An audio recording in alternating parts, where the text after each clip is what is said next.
ሰላም ጤና ይስጥልን የተከበራችሁ ተመልካቾቻችን፣ ይህ የኢትዮጵያ ኦርቶዶክስ ተዋሕዶ ቴሌቪዥን ነው። መርሃ ግብራችን አውደ ወራዙት ይሰኛል። በዛሬው መርሃ ግብራችን በተለምዶ ወር አበባ ወይም ደግሞ ልማደ አንስት እየተባለ በሚጠራው ርዕሰ ጉዳይ ላይ በተለይ በሴቶች ዘንድ ብዙ ጥያቄዎችን ያስነሳል። ከቤተ ክርስቲያን እንድንርቅም ከሚያደርጉን ምክንያቶች መካከል አንዱ ነውና እንደው ይሄ ነገር ከቤተ ክርስቲያን ያርቃል ወይ? እንደው በቤተ ክርስቲያን አስተምሮስ የምንከለከልባቸው የሚፈቀድ ልን ነገርስ ምንድነው የሚለውን ከአንድ እንግዳ ይዤላችሁ መጥቻለሁ። ከሳቸው ጋር አጭር ማብራሪያ እንዲሰጡን ስቱዲዮ ጋብዘናቸዋል። ርዕሰ ጉዳዩ ምን ይመስላል፣ ቤተክርስቲያን ምን ትላለች የሚለውን ከመምህራችን ጋር ቆይታ እናደርጋለን። መምህር እንኳን ደህና መጡ። እንኳን ደህና ቆያችሁ። እንተዋወቅ። ብሉያት እና የአዲሳት መምህር ጌዲዮን እባላለሁ። በፈረንሳይ ገብረ መንፈስ ቅዱስ በመጻምርነት አገለግላለሁ። መልካም መምህር፣ እንግዲህ እንደ ብሉይ እንደ ሐዲስ በተለይ ልማደ አንስት እያልን የምንጠራው የወር አበባ ብዙ ጊዜ ከአፍላ እድሜ የሚጀምርበትን ከልምድ ማጣትም እንደው ከግንዛቤ እጥረትም በቤተ ክርስቲያን አስተምሮ የማይከለከሉ ነገር ግን ባህሉ ነው ቤተ ክርስቲያን እንደምትከለክል የሚደረጉ ብዙ ልማዶች አሉና እንደው ከቃሉ ትርጓሜ ስንነሳ እንደው ልማደ አንስት ወይ የወር አበባ ስንል ትርጓሜው ምንድነው? ለምንስ የወር ተባለ? የወር አበባስ ሊባል ቻለ? በጣም ጥሩ ጥያቄ ነው። በእርግጥ ይህንን ጥያቄ እስከ 2017 ዓመት ድረስ ሳያውቁ የሚቆዩ አማኞች ይኖራሉ ብለን መገመታችን በራሱ ሰው ለትምህርት ያለው ግንዛቤ በጣም አናሳ መሆኑን ያሳያል። ግን ከጥያቄው እና ከትርጓሜው ስንነሳ እንዲህ የሚል በመጽሐፈ ምስጢር ተጽፎ በፍትሐ ነገሥትም ማብራሪያውን እናገኛለን። ወእጽ ይቀድሞ ለጽጌ ወይተልዎ ፍሬ ወለአንስትኒ ጽጌ ይቀድሞን ጽጌ ወይተልወን ፍሬ ውሉድ ይልና ይናገራል በመጽሐፈ ምስጢር ላይ ያለው። ይሄ ማለት ምን ማለት ነው? ለአንድ እጽ ወይም ለአንድ እንጨት መጀመሪያ አበባ ይቀድማል፣ ከዚያ ፍሬ ያፈራል። እንደዚሁም ለሴቶች ደግሞ መጀመሪያ አበባ ኋላ ልጅ ፍሬን ማስገኘት ይችላሉ። እምከመ ይትነገፍ ቆጽሉ ኢይትረከብ ፍሬ በላዕሌሁ። አንድ እንጨት አበባ ከሌለው ማፍራት አይችልም፣ ፍሬም አይገኝበትም በሚል ይቀጥልና ወለአንስትኒ እምከመ ተበጥለ ደመ ጽጌ ይረክባ ውሉደ።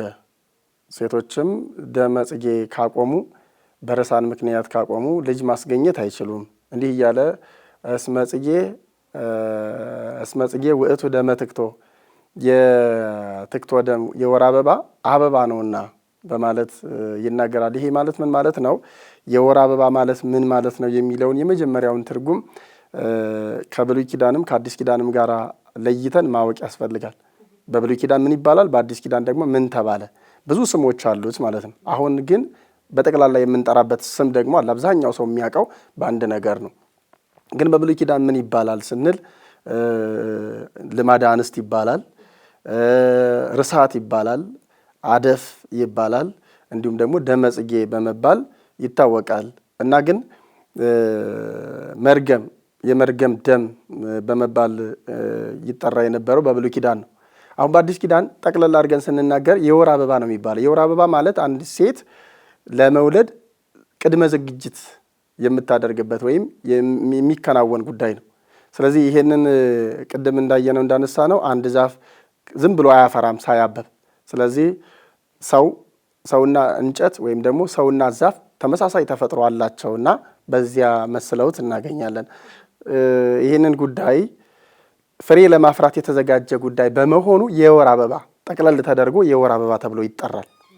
መርገም የሚለውም ተቀርቶ ምናልባት አልፎ አልፎ የሚጠራው ልማደ አንስት የሚለውና አደፍ የሚለው ይጠራል እንጂ አብዛኛውን ግን የወር አበባ በመባል ነው የሚጠራው። ስሙ ተቀይሮለታል ማለት ነው። በአዲስ ኪዳን ስሙ ተቀይሯል። መጀመሪያም መርገም የተባለበት ምክንያት እናታችን ሔዋን በገነት እያለች ያላየችው ነገር ግን ዕፀ በለስን ከመብላት በኋላ መርገም ከመጣ በኋላ የመጣ ስለሆነ ዕፀ በለስን ስትበላ ያው የሰው ልጆች ተረግመው ይላል የሰው ልጆች ሲረገሙ ደግሞ በዚያ ዕፀ በለስ መብላት ምክንያት ጌታ በከማድመብኪ ያለ ዕፀ በለስ ከማሁ ድሚ ለለወርሁ ዕፀ በለስን እንዳደማሻት እንዲሁ በየወሩ ድሚ የሚለውን አምላካዊ ቃል መሰረት በማድረግ መርገም ተብሎ ሚነካት ሁሉ የነካት ሁሉ እርግማን እንዳለበት ተቆጥሮ እስከ ቤተ መቅደስ ቅዱሱን ነገር ካለመንካት ይከለከል ነበር። በአዲስ ኪዳን ግን ዘር ለማስገኘት ልጅ ለመውለድ ቅድመ ሁኔታ ነው እና ሁለት ነገርን ያሳውቀናል። የመጀመሪያ አንዲት ሴት ለአቅመ ሔዋን መድረሷ የሚታወቀው የወር አበባ ስታይ ማየት ስትጀምር ያን ጊዜ ለአቅመ ሔዋን መድረሷ ዘር ለመተካት መዘጋጀቷ ለትዳር መብቃቷን ያሳየናል። እናቶች ደግሞ በየወሩ ሲያዩ መጀመሪያ ዘር ለመተካት የተዘጋጀው የተመቻቸው ሁኔታ ያንን ዘር ሲያጣ ደም ሆኖ ይፈሳል፣ ይወገዳል፣ ለሌላ ቦታውን ይለቃል። ስለዚህ ይሄ የወር አበባ ይባላል ማለት ነው። ለምን የወር ተባለ የሚለውን በየወሩ ስለሚመጣ ነው። በየወሩ ይመጣል፣ ይዘጋጃል። ዘር ካገኘ ዘር ይሆናል። ይሄ ለዘር መገኛ ለፍሬ መተኪያ መሆኑን የምናውቀው በሁለት ነገር ነው። ሴት ልጅ ከአቅመ ሔዋን ከመድረሷ በፊት አታስገኘው፣ አይታይባትም። ለአቅመ ሔዋን አለመድረሷን ስለሚያሳይ ዘር ለመተካት መሆኑን ስለሚያሳይ ኋላም ደግሞ እናቶች ቅድም አባ ጊዮርጊስ ዘጋስጫ የጠቀሰውን ያነሳሁት ምንድን ነው? በርሳን ምክንያት በእርጅና ምክንያት ደም ከተቋረጠ ሴቶች መውለድ አይችሉም። እይረክባ ውሉደ ልጅ ማግኘት አይችሉም። እስመ ጽጌ ውእቱ ደመ ተክቶ አበባ ነውና ይልና ይናገራል። እናቶችም ወልደው ማሳደግ መቻል የሚያቅታቸው እድሜ ላይ ሲደርሱ እግዚአብሔር ራሱ ያቆመዋል እንጂ በ80 ዓመቷ እንድትወልድ ማድረግ እኮ ይችላል። ግን በ80 ዓመቷ የወለደች እናት ማሳደግ ትችላለች የሚለውን ራሱ ጥበበ እግዚአብሔር ስለሆነ ያስቀረዋል ማለት ነው። ስለዚህ በእነዚህ ሁለት ነገሮች ዘር ለመተካት መሆኑን እናውቃለን እና የወር አበባ መባሉም በየወሩ የሚመላለስ ስለሆነ በዚህ ምክንያት የወር አበባ ይባላል። ቅድመ ሁኔታ፣ የጽንስ ቅድመ ሁኔታ፣ የዘር ቅድመ ሁኔታ ብለን ትርጉሙን እናያለን ማለት ነው።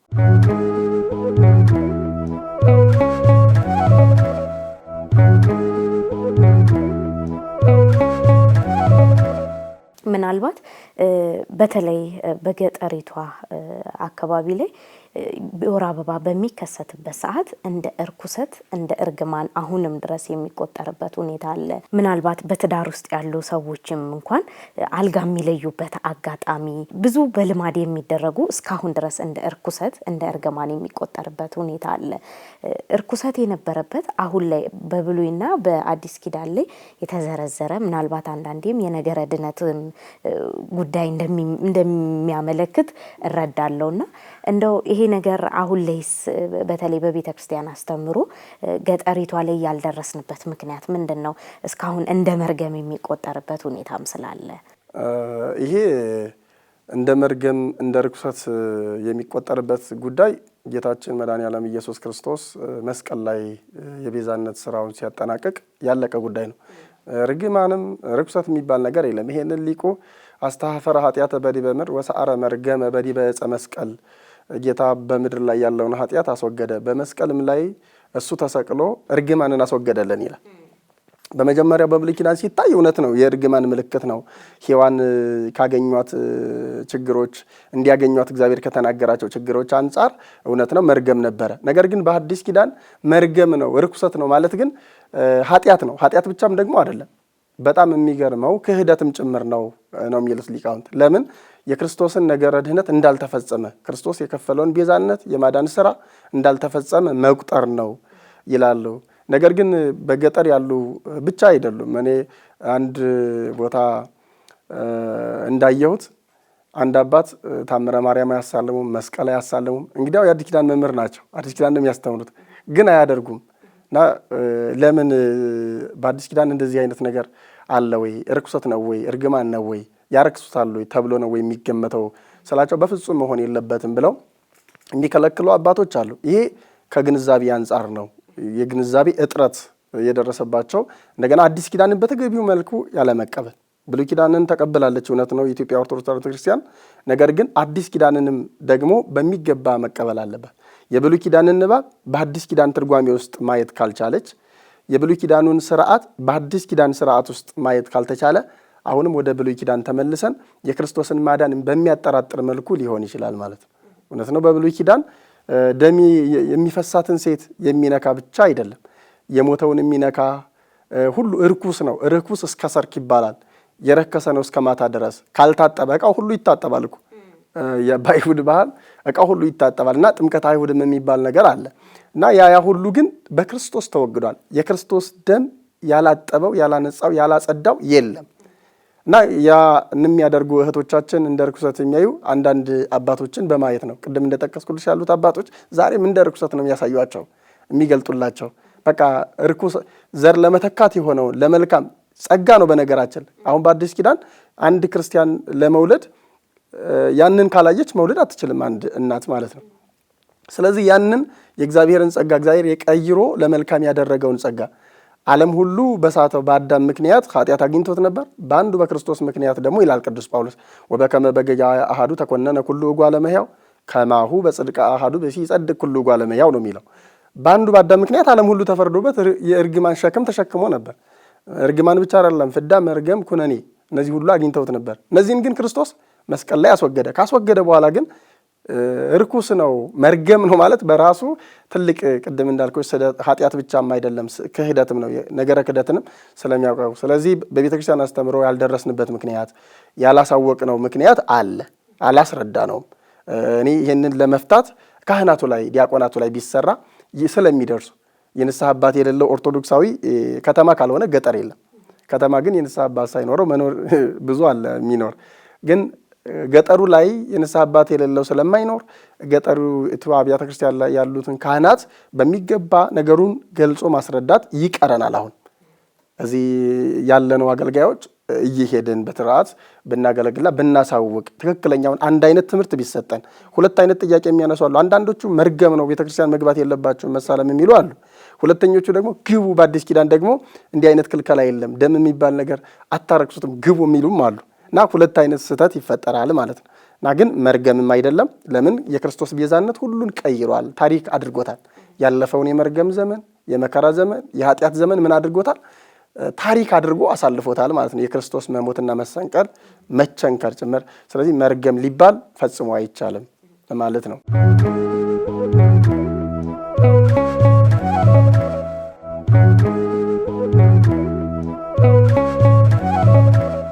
ከዚህ ጋር በተያያዘ በቤተ ክርስቲያን ላይ የሚከለከሉ ቀደም እንዳሉት ወንጌልን ዳዊትን አለማሳለም፣ መስቀል አለማሳለም እንዲሁም ደግሞ በቤተ ክርስቲያን ቅጥር ግቢ ውስጥ አለመገኘትን የሚያወግዙ አሉ። አንዳንዱ ደግሞ በድፍረት ይሄ እኮ እርግማን አይደለም ቁጣም አይደለም ጸበል እጠመቃለሁ ጸበሉን ብጠጣ ምንም ችግር የለውም በማለት ደግሞ የሚከለከሉና የማይከለከሉ ነገሮች ላይ ትኩረት አድርገን አስተምሮ ቢሰጠን የሚል እምነት አለ። እንደው ቤተክርስቲያን በግልጽ የምትከለክለውና በስርዓተ አምልኮ መሰረት የምትፈቅደውስ የሚከለከሉት ናቸው የሚፈቀዱልንስ? በጣም ጥሩ። የቤተክርስቲያናችን መመሪያ አላት። በብሉይ ኪዳን መመሪያ አላት፣ በአዲስ ኪዳን መመሪያ አላት። ዓለም እስከሚያልፍ ድረስ እዚህ ምድር ላይ ስንቆይ የዚህ ምድር ህይወታችን እስከሚያልፍ እስከሚጠናቀቅ ድረስ መመሪያ አለን። ስለዚህ ያ መመሪያ ደግሞ የትኛው ነው ስንል ፍትሐ ነገሥታችን ነው። ፍትሐ ነገሥታችን ምን ይላል የሚለውን በደንብ ማየት ያስፈልጋል። አንቀጽ 6 የመጀመሪያው የሚከለከለው አንድ ሰው ሴት ብቻ እኮ አይደለችም የምትከለከለው። በነገራችን ላይ አሁን ሴቶች ብቻ አስመስለው በማሳየት የጾታ ማሳነስና ትልቅ ማድረግ ማክበርና ማሳነስ አይነት ነገር በማሳየት ነው ሴት ልጅ ሁሉም እኩል ነው ወደሚል አቅጣጫ በማሳየት የሚያደርጉ ሰዎች አሉ። ያም ራሳቸው የሆነ ነው እና ፍትሐ ነገሥት ምን ይላል የሚለውን ማየት ያስፈልጋል። አንቀጽ 6 መጨረሻው አካባቢ ላይ በሚገባ አንድ ካህን በእንደዚህ አይነት ተደፋፍሮ ቢያስገባ የሚለውን ሰለስቱ ምዕት አስቀምጠዋል ማለት ነው። የሁሉ ነገር የምንበላው፣ የምንጠጣው፣ የምንኖረው ኑሮ በክርስትና ህይወታችን የምናደርገው ማናደርገውን ነገር ሰለስቱ ምዕት ጥንቅቅ አድርገው አስቀምጠውልናል። በዚያ መመራት ብንችል ቤተክርስቲያን አሁን ያለባት አማኙም አሳማኙም አገልጋዩም ተገልጋዩም ድቀት አያገኘውም ብዬ አምናለሁ። ብንፈጽመው እና ብናውቅ በመጀመሪያ ደረጃ እኛ ራሳችን አገልጋዮች ድርሻችንን ብናውቅ ጥሩ ይሆን ነበር እና አብዛኛው አገልጋይ እንደውም ፍትሐ ነገሥት ራሱ ስሙን ብቻ የሚያውቅ አገልጋይ አለ። እንደዚህ ይላል ሲባል እሱ ኦሪታዊ ነው የሚለን አለ። እንደዚህ ይባል ሲባል እሱ ግብጾች ናቸው የጫኑብን የሚለን አለ። ነገር ግን ትክክለኛኛ የሰለስቱ ምዕትን ሃይማኖት የምንቀበል ከሆነ እሱ መቀበል አለብን ብዬ አምናለሁ። እንዲህ ይላል ወለመተ አደወ አሃዱ ይሄ እምካህናት ወዲያቆናት ወአበአ ብእሲተ ትክተ ውስተ ቤተ ክርስቲያን ወመጠዋ ቁርባነ በመዋዕለ ትክቶሃ ይሰዓር እምክህነቱ ወይም ይደቅ እምክህነቱ ይላል። ይሄ ምን ማለት ነው? ሲተረጎም አንድ ካህን ወይም አንድ ዲያቆን በመዋዕለ ትክቶሃ ከአደፏ ያልነጻችን ሴት ተደፋፍሮ አደፋፍሮ ወደ ቤተ ክርስቲያን ቢያስገባት፣ ሁለተኛ ስጋውንና ደሙን ቢያቀብላት፣ በዚህ ዘመን እያለች በመዋዕለ ትክቶሃ እያለች ቢያቀብላት ከክህነቱ ይሻር ይላል። ከክህነቱ ይሻር ነው የሚለው። ዲያቆንም ቢሆን ካህንም ቢሆን ሁለቱ ስለሆኑ ዲያቆኑ ያቀርባል፣ ካህኑ ያቆርባል። ስለዚህ ይሄንን ቢያደርግ ትከልከል ይላል እና ስለዚህ የመጀመሪያ የምትከለከለው ወደ ቤተ እግዚአብሔር፣ ወደ ቤተ መቅደስ፣ ወደ ቅኔ ማህሌት፣ ወደ ቅድስት መግባት ነው የምትከለከለው። ስትከለከል አሁን ቦታ አለ።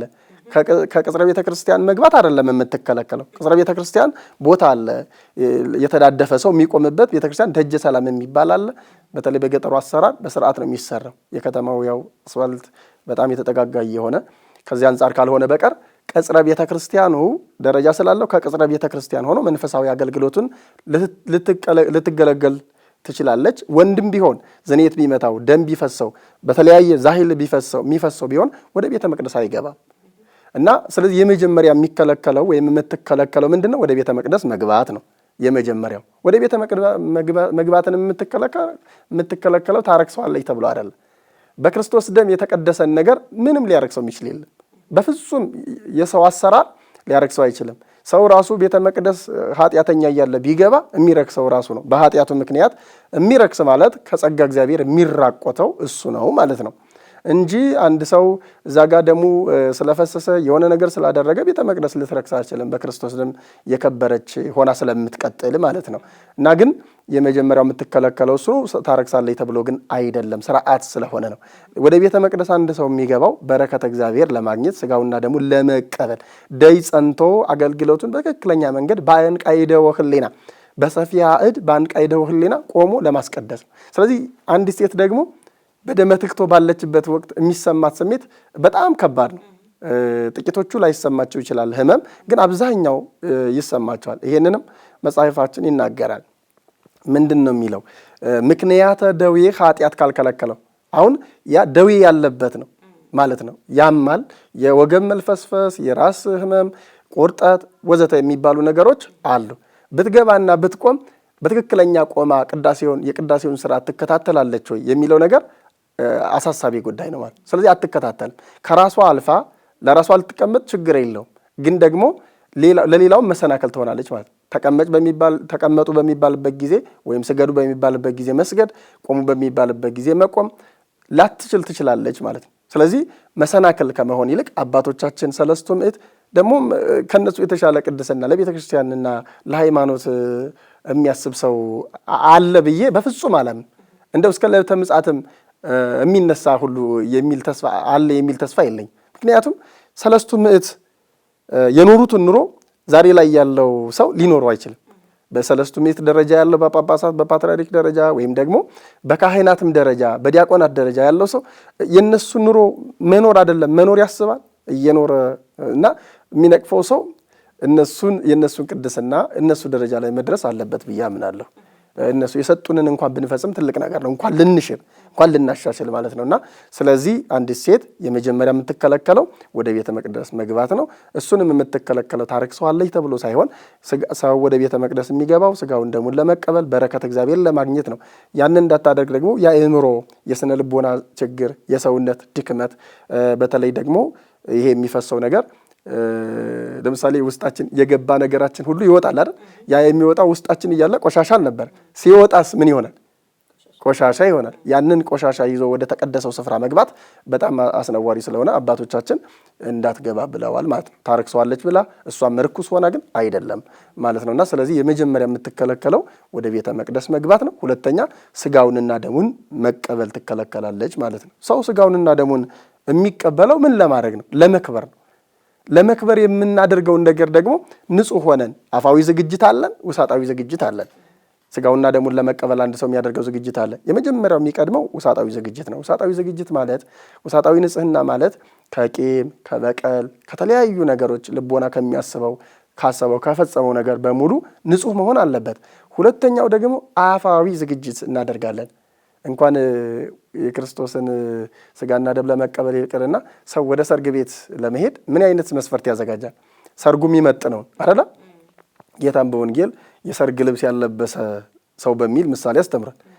የሰርግ ልብስ እንኳን ወደ ምንፈልገው የሐዘን ቦታ ስንሄድ ነጭ አንለብስም መቼም። ለምን? ያንን መግለጽ ስለማይችል እና ያንን ለማድረግ የክርስቶስን ስጋና ደም ለመቀበልና ክብር ለማግኘት ሕይወት ለማግኘት የክርስቶስ ስጋ የዕፀ ሕይወት ምሳሌ ነው። የዕፀ ሕይወት ምሳሌ ደግሞ በገነት ነው ያለው። ቤተ ክርስቲያን ገነት ናት።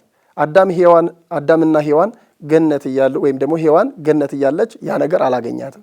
ስለዚህ ደመ ትክቶን የምታደርግ ሴት በገነት የመሰለ ቤተ ክርስቲያን ውስጥ የክርስቶስ ስጋና ደም ዕፀ ሕይወት የተባለ የክርስቶስ ስጋና ደም ወዳለበት ልትቀርብ አትችልም፣ ልትቀበለውም አትችልም ማለት ነው እና ንጽህናም በራሱ መስፈርት ስለሆነ የክርስቶስን ስጋና ደም ለመቀበል አንዱ መስፈርት ስለሆነ በዚህ ምክንያት ልትቀበል አትችልም እንጂ ስለረከሰች አይደለም፣ ስለተረገመችም አይደለም።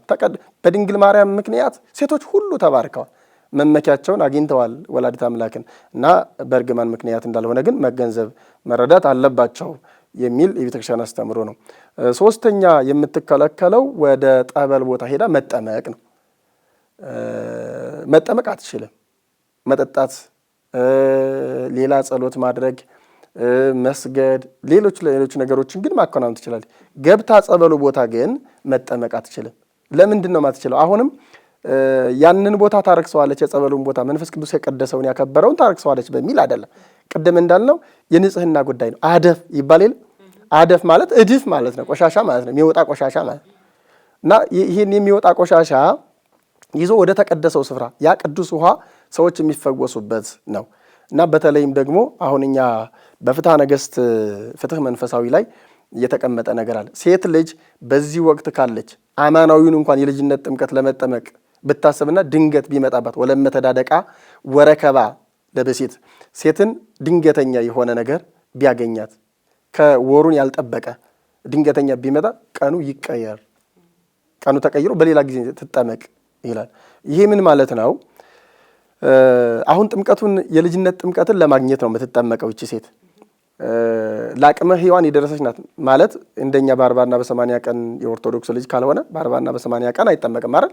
ከሌላ እምነት የመጣች ለአቅመ ሔዋን የደረሰች ሴት ብትሆን እናት ብትሆን ያ ነገር ቢያገኛት ይቀየርና በሌላ ቀን ትጠመቅ ብለዋል። ምክንያቱም ለምንድን ነው ከተባለ አፋዊ ንጽህናችን የውሳጣዊ ንጽህናችን ምሳሌ ስለሆነ አፋዊ ንጽህናችን የምናደርገው ንጽህና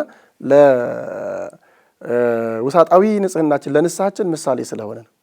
አንዱ ይሄ ነው። ሁለተኛው ግን እንደው መንፈስ ቅዱስን ለመቀበል ያለንም የመንፈስ ቅዱስን ሀብት ለመቀበል ያለንም ዝግጅት ያሳያል። ትህትናችንንም ያሳያል። እሺ ማለትንም ያሳያል። በጣም አንዳንዶች ይሞግቱናል። እንደው አዲስ ኪዳን እኮ ከቤተ መቅደሱ ይልቅ እኛ የእግዚአብሔር ማደሪያዎች ነን፣ የመንፈስ ቅዱስ ማደሪያዎች ተብለናል።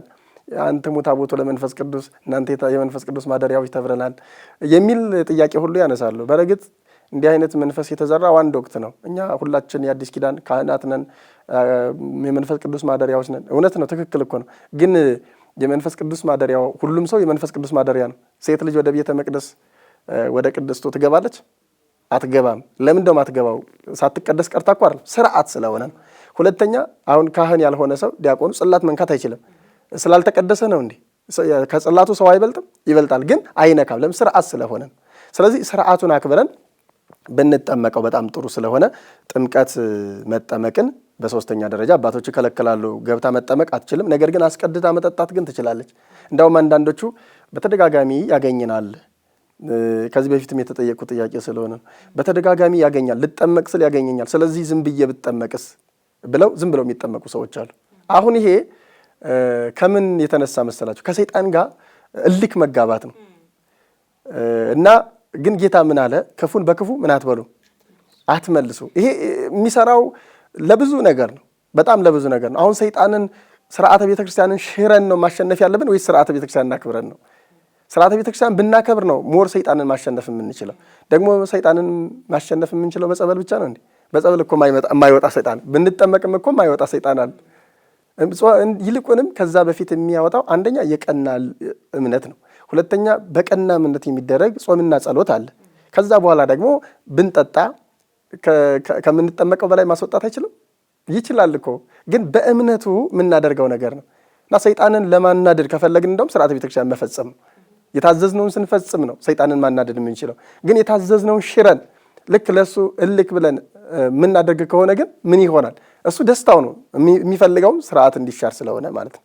ከመጀመሪያ ጀምሮ እስከ ዓለም ፍጻሜ ድረስ የሚፈልገው ክርስቶስ ያዘጋጀው የቤተ መቅደስን የቤተ ክርስቲያንን ስርዓት ማሻር ስለሆነ ይህንን ብናከብር ደግሞ ሞር ሰይጣን ከኛ ለቆ ሊሄድ ይችላልና እልክ ተጋብተው የሚያደርጉ ሰዎች አሉ። ይህም ትክክል አይደለም፣ ተገቢም አይደለም እና ጸበል መጠመቅ ክልክል ነው በሶስተኛ ደረጃ። አራተኛው ሩካቤ ክልክል ነው።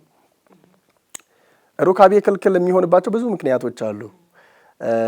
በዚህ በመጽሐፈ ሕዝቅኤል 18 ቁጥር 6 ጀምሮ ስናነብ የምናገኘው ቃል አለ።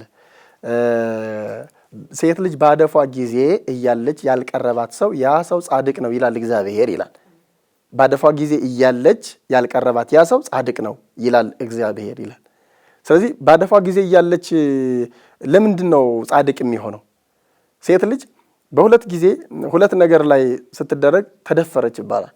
አንደኛ ለአቅመ ሔዋን ከመድረሷ በፊት ስትደረግ ያለ ፈቃዷ ስትደረግ ተደፈረች ይባላል። ሁለተኛ ግን በዚህ ባደፍ ጊዜ ወይም በወር አበባ ጊዜ እያለች የትዳር አጋሯ ተራክቦ ቢፈጽም እንደ ድፍረት ነው የሚቆጠረው። ፍትሐ ነገሥት እንዳውም በጩቤ ወይም በእንጨት እንደ መውጋድ ነው የሚቆጥሩት ይላል። ምክንያቱም ምንም አይነት ስሜት የላትም። በዚያን ሰዓት የህመም ስሜት አለው፣ የሚፈስ ነገር አለው። ምንም አይነት ስሜት ስለሌለው በጦር እንደመወጋት፣ በጩቤ እንደመወጋት፣ እንደመደፈር ይቆጥሩታል። ጥላቻም እንዳውም አንዳንዶች ባላቸውን አምርረው የሚጠሉ አሉ፣ የትዳር አጋራቸውን አይደለ። በዚያን ሰዓት የእሱ ስሜት ብቻ ተረድቶ ቢያደርግ እንደ ድፍረት ይቆጠራል። ስለዚህ ያን ሰው ጻድቅ ነው ማለት ተረድቷታል ማለት ነው። የትዳር አጋሩን በትክክለኛ መንገድ ተረድቶ እየጠበቀላት ነው ስሜቷን። ምክንያቱም የሁለቱ ስሜት በሌለበት ወቅት የሚደረግ ነገር ሁሉ ከጥላቻ ምንም የሚተናነስ ጉዳይ ስላይደለ ጻድቅ ነው ይባላል። ከዚህ የተነሳ እንደ ድፍረት ስለሚቆጠር ህመም ውስጥ ስላለች ያች እናት ወይም እህት በዚህ ምክንያት እንደ ድፍረት እንዳይቆጠር ላያደርጋት ቢያደርጋት እንኳን የተረገመ ነው። ስርዓተ ቤተክርስቲያን አፍርሷልና በብሉይ ኪዳን ተወግሮ ይሞታል። በአዲስ ኪዳንም ያ ስርዓት ተቀይሯል እንጂ ግን አለ። ምንድን ነው? ቀኖና ይሰጠዋል። ስርዓተ ቤተክርስቲያን ስላፈረሰ ቀኖና ይሰጠዋል ማለት ነው። አንዱ እንደ ድፍረት ስለሚቆጠር ነው። ሁለተኛ ግን የሰው ልጅ ዘር የከበረ ነውና ከሚፈስ ነገር ጋር ቀላቅሎ መቀላቀሉ በራሱ ያስቀጣዋል ይላል። ቀኖና ያሰጠዋል። የሚፈስ አይደለ ያ የወር አበባ የምንለው ነገር ዝግጅቱን ጨርሶ ዘር ይጠባበቅ ነበር። በወቅቱ መዘራት አልተቻለም እና ያ ነገር ይፈሳል። ከዚያ ፈሳሽነት ጋር ያን የከበረ ዘር መቀላቀል በራሱ ኃጢአት በመሆኑ ነው ብለው አባቶቻችን ይናገራሉ። ስለዚህ በሁለት ምክንያት ሩካቤ ይከለከላል። አንደኛ የእሷ ስሜት ፈጽሞ ስለሌለ፣ ሁለተኛ የከበረውን ዘር ከሚፈስ ነገር ጋር በመቀላቀሉ ይከለከል ማለት ነው። ስለዚህ እነዚህ አራት ነገሮች ብቻ ናቸው የሚከለከሉት። እነዚህን አራት ነገሮች የሚከለከሉ ነገሮችን ማወቅ አለባቸው። እነማ? የመጀመሪያዎቹ ካህናት ማለት ነው። ለልጆቻቸው የሚያስተምሩ ስለሆነ ብዙ እውቀት እኮ አላቸው። ግን ከዚህ ከስርዓተ ቤተክርስቲያን ጋር በተያያዘ ግን ብዙ ሰው እውቀት የለውም። ትልልቁ ሳይቀር ማለት ነውና ድጓው፣ ያቋቋሙ፣ የቅኔ መምህር ሳይቀር እንደዚህ አይነት ተራ ነገር ሲከለክል እና ሳያቅ ይቀራል እና እዚህ ላይ እንዲያውቁ ቢደረግ በጣም ጥሩ ነው ብዬ ከሁለት ነገር ይድናሉ። አንደኛ ምእመናንን ያልተገባ ነገር ከመጫን ይድናሉ። በአዲስ ኪዳን የተወገደውን የተቀየረውን መርገም ነው ማለት፣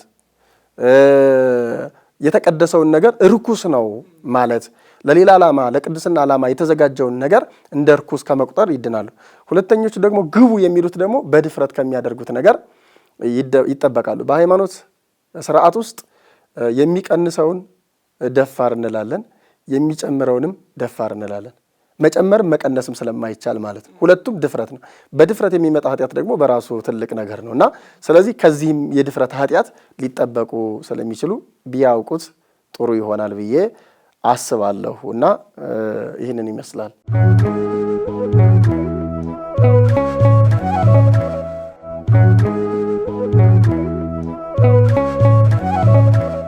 መልካም መምህር፣ ምናልባት መጀመሪያ ላይ ጠቀስ ለማድረግ ሞክረዋልና ይህንን ፕሮግራም የሚከታተሉ እህቶች ብቻ አይሆኑም ወንድሞችም አሉና አያይዘን ዝነት ወይም ደግሞ ህልመ ሌሊት ብለን የምንጠራውን በወንዶች ላይ የሚከሰተውን አንዳንዴ እኔ አልቀድስም፣ እኔ አላቆርብም፣ ባይም ታጥቤ መቅደስ መግባት እችላለሁ ብለው ጧት ላይ ታጥበው ወደ ቤተክርስቲያን የሚሄዱ ወንድሞችም አሉና እንደው ይሄ ነገርስ ሰዓት አለው ወይ? ለነሱስ የሚፈቀድበት የሚከለከልበት መች ነው መግባት የሚችሉት? እውነትም አባቶች ወይም ዲያቆናት ናቸው ወይ ከቤተ ክርስቲያን ውስጥ ከመግባትና ንዋያተ ቅድሳትን ከመንካት ከመገለል ውጪ መግባት ይፈቀዳል ወይ ለነሱስ? ቅድም እንዳልነው በእለቱ ቅዳሴ ያለበት ካህን ወይም ዲያቆን እንደዚህ አይነት ድቀት ቢያገኘው መግባት አይችልም። መግባት የሚችልበት አጋጣሚ አለ፣ ግን መግባት የማይችልበት አጋጣሚ ደግሞ አለ።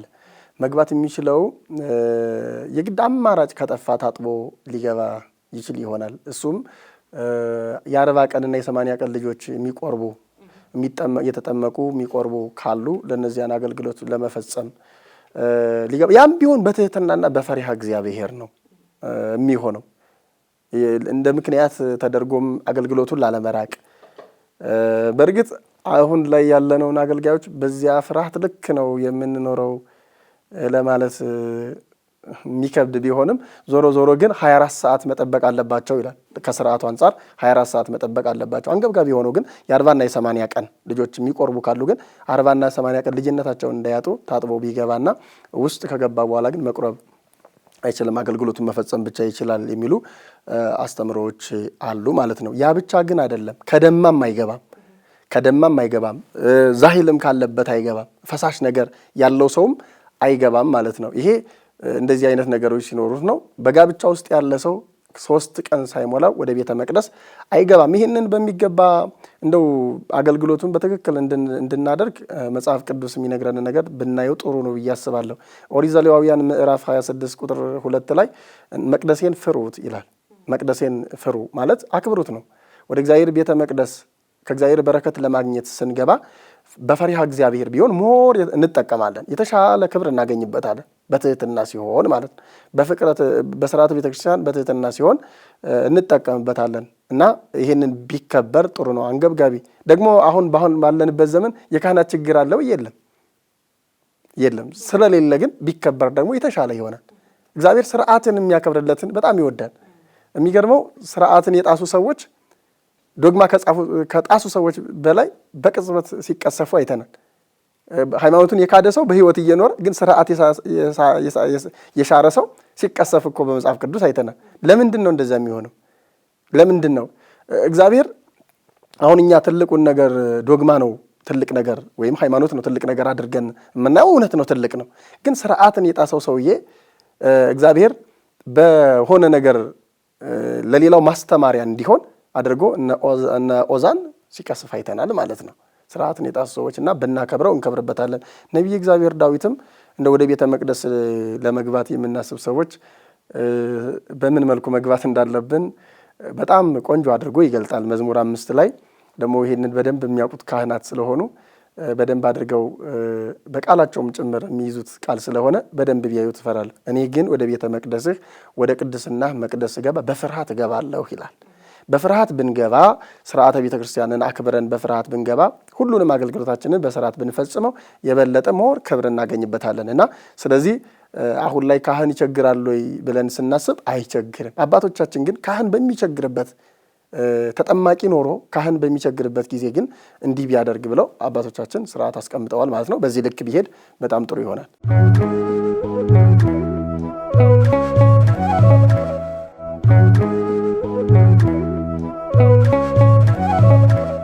መልካም መምህር፣ ለሰጡን ጊዜ ክብረት ይስጥልን ማለት ፈልጋለሁ።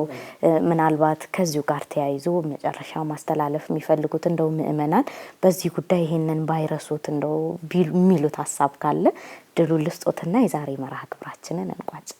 በጣም ጥሩ ነው። ምእመናን እንዳይረሱት ብዬ ማምነው ነገር ስርዓተ ቤተክርስቲያንን ቢማሩ፣ ቤተክርስቲያን ሲገቡ እያንዳንዱ ስፍራ ልዩ ልዩ ስፍራ አላት። ስንቆም ሴት ወንድ፣ እንደገና የመማሪያ ቦታችን ቤተ መቅደሱ ራሱ በዙሪያው ያለውን ነገር ቢጠይቁ ምእመናን መምህራን ስላሉ መምህራን ቢጠይቁ ካህናትን ቢጠይቁ ቢረዱ ጥሩ ነው ብዬ አስባለሁ። ለምሳሌ የስብከተ ወንጌል ክፍል የሚሰጠው በሰሜን ነው። በምስራቅ ምን ይደረጋል? በሰሜን ምን ይደረጋል? ሴቶችስ በዚያ በኩል የሚገቡት፣ ወንዶችስ በእንደዚህ፣ ካህናት በምስራቅ የሚገቡ ምንድን ነው? ያንዳንዱን ነገር ቢጠይቁ ከዚህ ስህተት ይድናሉ፣ ከጭንቀትም ይድናሉ። ምክንያቱም በሄዱ ቁጥር አንድ ነገር ቢጠይቁ ሌላ ጊዜ ደግሞ አንድ ነገር ቢጠይቁ ጥሩ ነው። ያም ባይሆን ደግሞ አሁን ዘመኑ በጣም የተራቀቀ ነው። አሁን እናንተ የምታስተላልፉትን ብዙ ሰው አያየውም። ቅድም እንዳው መግቢያችን ላይ እንዳየሁት ብዙ ሰው የማያየው ለምንድን ነው? መንፈሳዊ ትምህርት ስለሆነ ነው። ሰው መንፈሳዊ መሆን መቻል አለበት። ምክንያቱም ይሄ ያልቃል፣ ይጠናቀቃል። የሚቀጥል ዓለም አለን አይደል? ከሞት በኋላም ሕይወት የሚባል ነገር አለን። ከመቃብር በኋላ መቃብርን ድል አድርገን ተነስተን ትንሣኤ የሚባል ነገር አለን። ለዚያ የሚጠቅመን መንፈሳዊው ነው እንጂ ይሄ ዓለሙ ላይ ያለው ጫጫታው አይደለም። ስለዚህ መንፈሳዊውን ዓለም ቤተክርስቲያን እንኳን ጊዜ አጥተው የሚጠይቁበት ጊዜ ቢያጡ፣ የቤተክርስቲያን ስርዓት በስቶ ወይም አስተምሮ በስቶ ጊዜ ቢያጡ፣ ነገር ግን ባገኙት አጋጣሚ ስርዓተ ቤተክርስቲያን ቢማሩ ከወንጌሉ ከስብከቱ ጋር ተጨማሪ ቢማሩ ቢያውቁ ጥሩ ይሆናል ብዬ አስባለሁ ማለት ነው። ከስህተት ነው፣ ከጭንቀትም እንዲያርፉ። በጣም ብዙ እህቶቻችን እየተጨነቁ ቤተክርስቲያን መሄድ ይፈልጋሉ፣ መሳለም ይፈልጋሉ፣ መባረክ ይፈልጋሉ፣ የእግዚአብሔርን ቃል መስማት ይፈልጋሉ። ግን እንዳይሰሙ የሚያደርጋቸው ይሄ ክልከላ አለ። ይሄን ክልከላ ደግሞ በሚገባ አልተረዱትም። ከምን የተነሳ ነው የተከለከለው የሚለውን እንዲረዱ ስርዓተ ቤተክርስቲያንን ቢማሩ። ወቅቱ በየሚዲያው ስላለ ሁሉም ሰው ዛሬ ሚዲያው ጥቅም አለው ተብሎ ስለታሰበ ያስተላልፋልና በዚያ መልኩ ቢማሩ የሚል መልእክት ይኖረኛል። አባቶችም ደግሞ ይሄ ጉለት አይደለም። አባቶች ካህናት በተለይ ወቅቱ አሁንም እንደተባለው እያንዳንዱ ቦታ ላይ ትምህርት ሞልቷል። እውነት ለመናገር ዓለማዊም ይሁን መንፈሳዊ ለመማር በዚህ ዘመን በጣም ምቹ ሁኔታ አለ። በዚህ ዘመን ያላወቀ መንፈሳዊ የሚሆን ስጋዊ እውቀት ያላወቀ ሰው መቼም ያውቃል ብዬ አላምን። ምክንያቱም የዩቲዩብ ላይ ትልልቅ መምህራን የሚያስተላልፏቸው መልእክቶች አሉ። ስርዓተ ቤተክርስቲያኑ፣ ሚስጥረ ሥላሴ ትርጓሜው ሁሉ አለ። ዜማው አቋቋሙ እንዳለ ሁሉ ይሄም አለና ይሄንን ተከታትለው ምን ይባላል፣ ምንስ ማለት አለብን ጎግል እንኳን ቢያደርጉ ሞልቷል። ስለዚህ ያንን አድርገው ለልጆቻቸው ትክክለኛ መልእክት አንድ አይነት የቤተክርስቲያንን መልእክት አንድ አይነት የቤተክርስቲያን መልእክት እንድናስተላልፍ እንዲሆን ብንማር የሚል መልእክት ይኖረኛል። ይቆየን።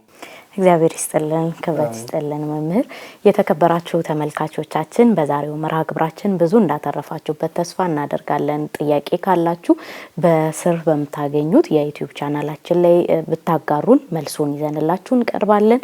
የዛሬው መርሃ ግብራችን ይሄንን ይመስል ነበር። አብራችሁን ስለቆያችሁ ክብረት ይስጥልን እያልን ምናልባት የመርሃ ግብር በቴሌቪዥን ካመለጣችሁ የዩቲዩብ ቻናል አለን። በዩቲዩብ ቻናላችን ታገኙናላችሁ። ዩቲዩባችንን ሰብስክራይብ፣ ሼር፣ ላይክ እያረጋችሁ ለወዳጅ ዘመድ አጋሩልን። ቴሌግራም እና ፌስቡካችንንም ለወዳጅ ዘመዳችሁ መረጃዎችን እንድታጋሩ በአክብሮት እንጋብዛለን። ሰላም እግዚአብሔር በያላችሁበት ይብዛ።